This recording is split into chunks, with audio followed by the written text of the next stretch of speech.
400 corporate ventures créés en l'espace de 2-3 ans. On était monté à 600, je crois, corporate ventures dans le monde, et encore à l'époque, l'Asie n'était pas aussi développée.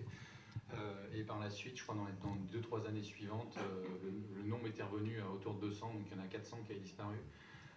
Moi j'aurais tendance à répondre à la deuxième question, c'est qu'il y a une bonne partie des corporate ventures qui se sont créés ou qui vont se créer, qui disparaîtront.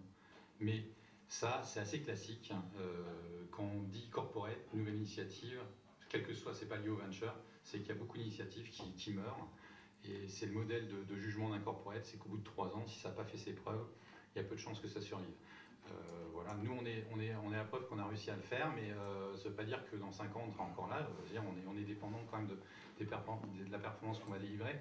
J'aurais tendance à dire qu'au-delà de ça, c'est pas non plus dramatique dans le sens où c'est pas un modèle qui disparaît d'une année à l'autre, mais c'est vrai que c'est une activité extrêmement dure, le capital risque. Enfin, ça, je pense que tu le connais, tu le sais très bien. C'est une activité où en fait on fait souvent plus d'erreurs que de réussites. Enfin, généralement, faut voir que les succès sont pas si nombreux que ça. Donc en fait, il faut quand même essayer vraiment de driver ça dans une activité. Et je pense qu'il y a pas mal d'engouement à un moment donné dans les bulles où les corporates se disent tiens on va faire ça et autres. Et s'ils mettent pas derrière une structure qui assure une pérennité, pas que financière, mais vraiment dans la pérennité, c'est la stabilité de l'équipe, c'est la capacité à délivrer de la valeur, à se constituer un niveau d'expérience suffisant pour faire l'investissement. Honnêtement, la probabilité que la structure n'arrive pas à délivrer un bon niveau de performance, elle est quand même assez forte. Les projets, on en reçoit, mais à l'appel.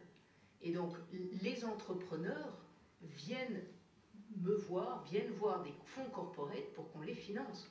Et ne viennent pas voir que des financiers. Et d'ailleurs, je n'oserais pas vous dire, parce que je ne veux pas rentrer dans le débat fonds corporate versus fonds financiers, ils ont envie que des corporates les accompagnent, parce que ça leur apporte des choses que les financiers ne leur apportent pas. Alors peut-être que la vérité, elle est dans la complémentarité des deux regards, des deux structures, des deux compétences.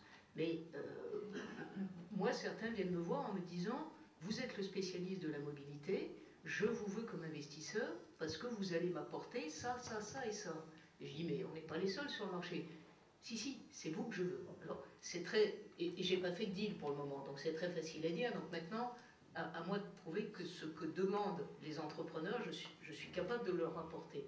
Mais je pense que tant qu'il y a un marché de gens qui viennent voir les corporates, d'entrepreneurs qui viennent voir les corporates, je pense que ça aussi, c'est un gage de PME.